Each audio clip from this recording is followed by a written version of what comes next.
सारे फ्रेंड लोग को, सारे ये दोस्त को राधे राधे, नमस्ते, हर हर महादेव। 24 तारीख के मैं उधना सूरत से जा रहा हूँ बनारस काशी। तो अभी मेरी ट्रेन है और अभी कुछ स्टेशन आया है, सुबह का नाश्ता करूँगा मैं। रात को 9 बजे मैं पहुँचूँगा बनारस काशी। मेरा हरिद्वार मथुरा टूर बहुत अच्छा गया, यात्री भी बहुत अच्छे मिले सूरत के।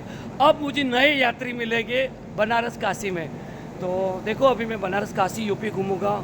अभी मैं सेकेंड एसी में टीटी मेरा फ्रेंड बन गया, बहुत अच्छा है, मुझे गाइड किया, मुझे सीट दिया सेकेंड एसी में।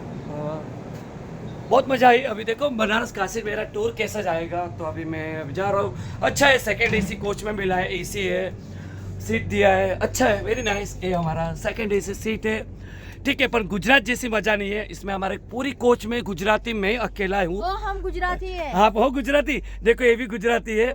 बाकी मजा आ रही है। अभी देखो बनारस काशी टूर मेरा कैसा जाएगा। मेरा चैनल है Chirag Mumbai. Like, comment, share. हर हर महादेव।